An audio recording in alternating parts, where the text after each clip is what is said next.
Bonjour à tous, de la lumière pour Cinémaniacs. J'ai avec moi Marie Lebel. Marie, ça va bien? Coucou, ça va bien, merci toi? Très bien, ça veut dire qu'on ne s'est pas parlé. Donc là, on va parler aujourd'hui de Mickey 17 avec M. Pattinson que Oui. tu étais voir et je suis bien, bien curieux d'entendre tes critiques parce que c'est le genre de film qui m'intéresse, là. Ben écoute, Mickey 17 est très surprenant. D'abord, c'est le nouveau film du réalisateur très connu pour ses mondes et ses dystopies assez intéressantes, Bong Joon-ho. Donc, Ouais. on a pu voir bon ben ses films précédents tels que Snowpiercer, Octaya, même Parasite qui a gagné un Oscar. Donc, c'est quand Il même a gagné deux Oscars pour film étranger puis film de oui, l'année. film. Voilà, meilleur film étranger, il a tout gagné. Et donc, en fait, cette dystopie-là, on retrouve Mickey. Donc Mickey, Mickey qui est qui son rôle dans la conquête interstellaire, hein, puisque dans cette dystopie-là, l'humain conquiert bon, bah, l'espace, de nouvelles planètes, etc. Et il devient un expendable. Donc, les expendables, c'est pour pas qu'il y ait trop de pertes humaines pour justement bon, bah, la science de s'installer dans un nouveau monde qui n'est pas adapté pour les humains, ou enfin, auquel les humains ne sont pas adaptés, pardon. Bah, ils prennent des gens qui s'enrôlent, qui copient complètement, qui ils sauvegardent leurs souvenirs et leur mémoire. Et en fait, si quand il arrive un incident mortel à cette personne, ils vont juste la réimprimer. Voilà, donc une grosse imprimante à être humain, et ils vont lui réinjecter ses souvenirs, et donc ils font des mises à jour, hein, très souvent, donc de la mémoire pour être sûr qu'il n'y ait pas de gros trous de mémoire. Et Mhm. donc Mickey, qui est mort bon, ben, 17 fois, hein, parce que c'est son matricule, à chaque fois qu'on le réimprime, on lui donne un chiffre. Donc, il fait plein de choses. On voit dans la bande-annonce, il envoie sur cette espèce de nouvelle planète sur laquelle ils atterrissent. Il l'envoie dehors sans combinaison, puis ils disent, bon, respire bien, fais comme s'il y avait un virus dans l'air et que je te Mal, retirais mal. chaque particule. Finalement, il y avait vraiment un virus dans l'air, et puis donc il est rentré, il était complètement malade, ils l'ont mis en quarantaine, et puis bon, bah, il a fini par mourir de ce virus, mais ils ont fait des prélèvements de sang, puis ils ont créé un vaccin justement qui profite au reste de l'équipage C'est pour carré. la colonisation de cette planète. Il devient un Voilà. laboratoire, là, littéralement, là. Voilà, c'est exactement. C'est un vrai rat OK. de laboratoire. Puis en fait, il se passe un accident. Il était en patrouille sur la planète, etc. Il tombe dans une crevasse. Son collègue, voilà, n'a pas pris la peine de le sauver parce qu'il dit, bah, de toute façon, tu vas mourir ici, mais on va se revoir sur le vaisseau, ils vont se réimprimer. Et donc, lui, il accepte gaiement son sort. Et en fait, il se passe un truc, il arrive à sortir de ce trou, et il retourne sur le vaisseau. Sauf que le OK. problème, c'est que en quelques heures de disparition, ils l'ont réimprimé, et dans cet univers-là, dans cette dystopie-là, on ne peut pas avoir deux personnes imprimées en même temps qui coexistent, D'accord. au risque justement que non seulement les deux copies se fassent tuer, mais en plus qu'on les efface pour toujours. On éradique leur mémoire, on efface la mémoire, et on efface les paramètres et les données qui font qu'on peut les réimprimer. Donc on t'annihile complètement, quoi. Et donc là, si tu veux, il prend conscience que, bah, effectivement, là, la personne qu'ils ont imprimée, c'est lui, mais c'est pas tout à fait lui. Et il comprend aussi que ben, chaque personne qui était avant lui, c'était pas. Parce que lui, il se réveille, une fois qu'on l'imprime, il se réveille avec les souvenirs plus ou moins jour, du jour avant ou du jour même, avant d'être parti en mission et tout. Et il fait que se réveiller et comme, ah, bah, je suis la même personne, mais en fait, non.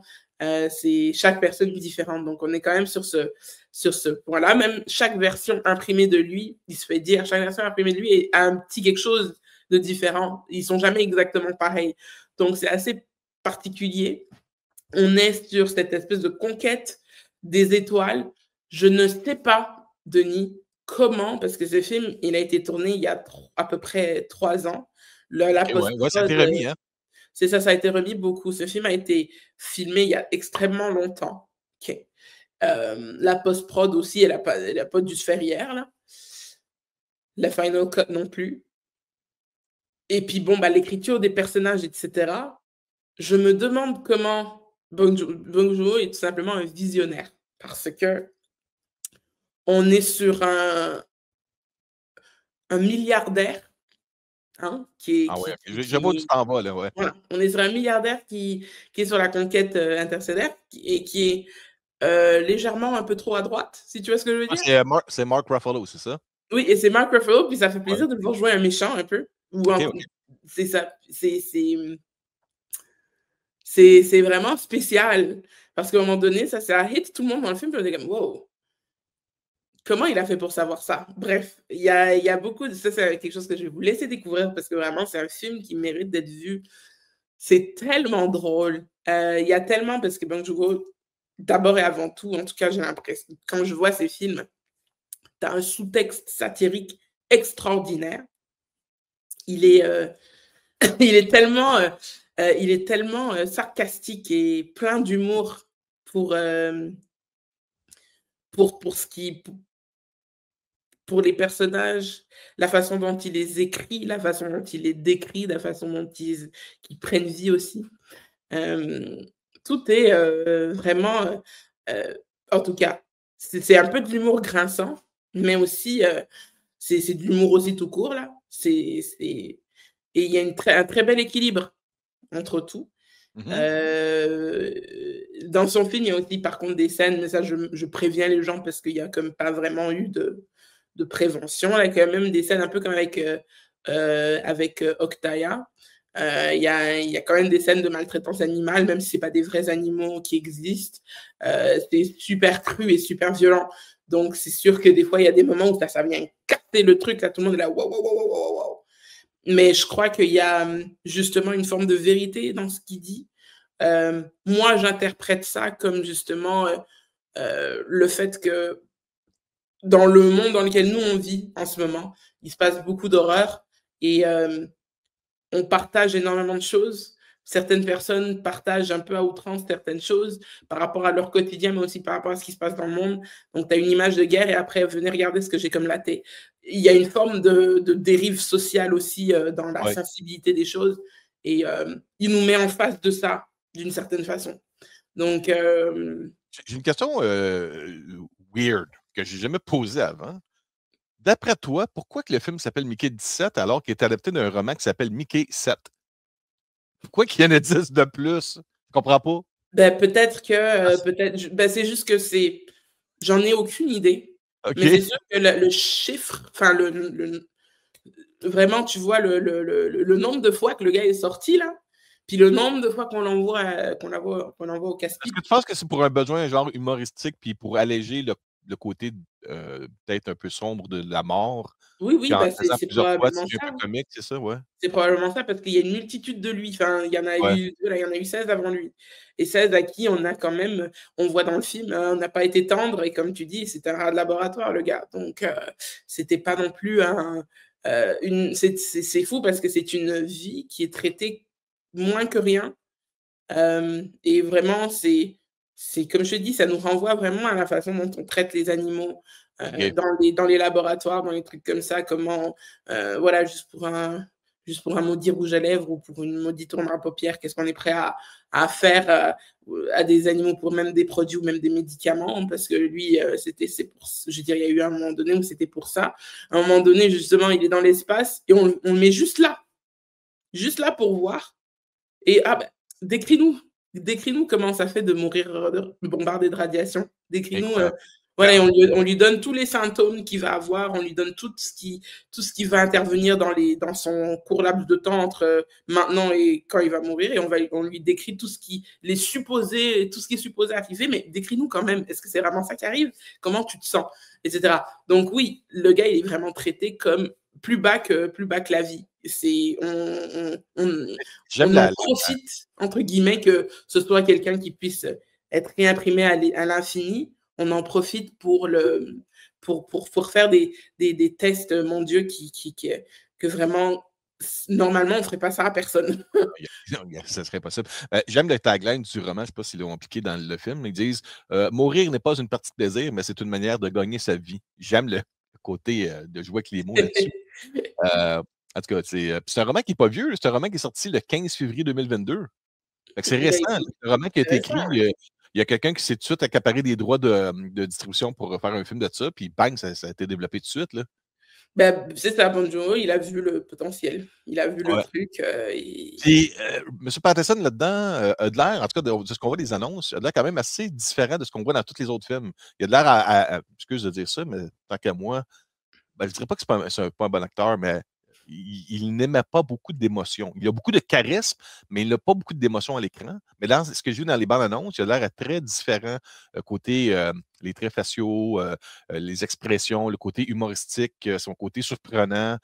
Il dégage dans les bandes annonces un Patterson avec beaucoup plus d'émotions, en tout cas. Est-ce que c'est ce qui est dans le film ou c'est juste ce qu'on voit dans les annonces? C'est dans le film, j'ai trouvé Ouais. justement que le jeu de Pattinson était quand même assez diversifié, non seulement par rapport au fait que, tu sais, nous on le connaît beaucoup avec, bon, ben, pour rigoler, Twilight, tout ça, où c'est vraiment, tu sais, emotionless face, Ouais. très, c'est ça, pas faire de mauvais jeu de mots, genre une face de glace. Ouais. Puis, dans Batman aussi, c'était pas Il non partait plus, le très stoïque. émotif Ouais. et je crois que son casting malheureusement, il a souvent joué des gens qui étaient très stoïques et tout et je crois que ce film-là, c'est très bon pour lui parce que justement, Bong Joon-ho, c'est un gars, il fait toujours lâcher son fou à tout le monde. Il veut vraiment aller au plus profond des émotions et genre justement, il a vu ce gars je pense qu'il s'est mis ça comme défi, hein. Il a dit: ce gars-là, mon défi, ça va être de lui faire des émotions à la télé. OK, fait que c'est ça. OK, fait que Puis il a ça, en réussi. plus, ça m'intéresse là, de voir M. Patterson comme ça, là, Oui, parce que c'est pas que j'aime pas la personne ou l'humain, c'est juste que ce qu'il dégage dans tout ce qu'il fait avant, on a l'impression que c'est juste lui dans un rôle, mais c'est lui. c'est ça, bah, c'est Mais un peu il souffre du syndrome de c'est Brad Pitt qui joue un rôle. C'est pas un Daniel Brad Pitt, Day-Lewis qui s'intègre c'est dans louche un à rôle. partir de 12 singes. C'est à Hein? partir de 12 singes, Brad Pitt. Ouais, À partir de peut-être. 12 singes et puis de Fight Club, là, c'est lâche et lousse. Puis à partir de là, il est devenu un nouveau Brad Pitt. Fait que j'imagine que peut-être pour ça, Mickey 17 va peut-être être comme un Une nouveau. révélation pour Ouais, son style de jeu, ouais. ouais, J'espère en de tout cas style-là, c'est un qu'il va peu, ben ouais. rester j'espère qu'il va rester sur cette lancée parce que franchement, ça lui réussit bien. Justement, il doit jouer plusieurs lui, et puis comme je dis, c'est lui, ils sont pas exactement à la même trait de personnalité. C'est pas exactement la même personne, donc franchement, c'est top. Moi, j'aime beaucoup ce type de jeu. Puis aussi, tu sais, justement, Mike Ruffalo qui lâche son fou. Toni Collette aussi. Toni Collette, mais elle a déjà voilà, elle a déjà un range un éventail très, très, très Ouais, dans différents fourni genres de de films jeux, aussi, là. ouais. Mais je trouve que justement, toutes ces personnes-là, et c'est vraiment, il y a beaucoup d'humour. Je recommande Mickey 17. C'est un bon film pour voir. Hein? Les effets spéciaux sont réussis parce que c'est de la Je science-fiction trouve que aussi. bah, les effets spéciaux, ils sont à la Bong Joon-ho, c'est-à-dire qu'ils sont assez réalistes Ouais. pour te dire, OK, bah, On ouais, dirait on nous on propose dirait un un univers film d'horreur, des à- nouvelles créatures ou ouais. des trucs qui n'existent pas, hein. On dirait un Donc, univers à la Star Wars, tu sais, comme tout est usé, utilisé, non, et non? non, c'est plutôt propre, là. OK, c'est plus, stérile un peu à la Star Trek. Voilà, un peu plus stérile à OK, la Star Trek, OK. mais, mais en restant quand même dans un cadre très humain. Hem, je dirais que c'est ça, c'est un film pour tout le monde, Ouais. peut-être pas pour toute la famille parce que quoique, je pense que, voilà, à partir de peut-être 12 ans et plus, ça peut aller. Et puis Hem, les fans, les girl fans, là, tu sais, les de Twilight qui ont tombé en amour avec Pattinson depuis Twilight, est-ce qu'elles vont aimer ce genre de film-là avec lui? bah, ouais, enfin, je veux dire, si tu as aimé Pattinson dans Twilight, c'est parce que vraiment et que c'est vraiment comme devenu ton dieu à cause de ça, je pense que la Non, barrière mais s'est battue. il a Donc son franchement, fanbase il a son ouais. fanbase qui suit, là, tu sais. Ben, c'est beau Puis de le voir évoluer dans ce film-là. Donc moi, même je trouve que que c'est un film qui va plaire à tout le monde, à ouais, toutes les catégories confondues. Je qui crois disait que en entrevue avec, Mickey 17, il disait que depuis Twilight, il y a son fanbase qui suit partout où ce qu'il va. Des jeunes demoiselles qui sont devenues des femmes à cette heure, tu sais. Donc il se fait beaucoup courtiser. Et puis, il disait que depuis Mickey 17, là, il disait que depuis qu'il a tourné Batman, il dit c'est weird, puis là, il y a des gars qui viennent me voir, puis qui s'adressent à lui de la même façon que sa fanbase de Twilight. Les Il dit filles. c'est nouveau, je suis pas habitué. Ben oui, c'est sûr. Bah, puis il y a pas juste Twilight, il y a Harry Potter aussi. Enfin Ouais, bref, Harry Potter, ouais. c'est sûr, lui, il faisait des films pour ados, donc c'est Ouais. normal qu'il y ait un gros fanbase et tout, là-dessus. Mais enfin, je pense que pour tout le monde, ça plaira, dans l'ensemble parce que c'est une belle, c'est une c'est un bon film. Moi, j'y Ouais. donnerais quand même un 8/10. OK, Dans OK. l'exécution des textes et de la philosophie du truc, je lui donne un bon 8/10. Ça, c'est sûr. Écoute, on va arrêter là-dessus, puisqu'on a d'autres critiques à faire par après. Mais je te laisse là-dessus. Merci beaucoup, Marie, de m'avoir recommandé Mickey 17. Là, il faut que je trouve le temps d'aller voir le film. C'est ça le maudit problème, le temps. Parce que la maison, il y a tout le temps de quoi faire là-dedans. Donc, on se reparle très bientôt. Puis on remercie. Donc, on remercie les gens de communication qui s'occupent pour Warner Bros. Canada de t'avoir envoyé là pour le film. Puis, de mon côté, il faut que je trouve le temps de voir ça. J'ai bien hâte de voir. J'adore la science-fiction. J'aime le côté un petit peu expérimental souvent que la science-fiction nous amène. Puis, en même temps, euh, j'imagine que dans une génération où ce que toi et moi, nous ne serons plus que poussière, que l'exploration spatiale se fera de cette façon-là, puisqu'on est tellement à des années-lumière de d'autres galaxies, que ce sera peut-être la seule façon, j'imagine, de voyager que de se cloner Et pour survivre. la cryogénisation. Ah, aussi, peut-être. OK. Donc, on se laisse là-dessus, puis on s'en parle bientôt. Merci, Marie. Ciao.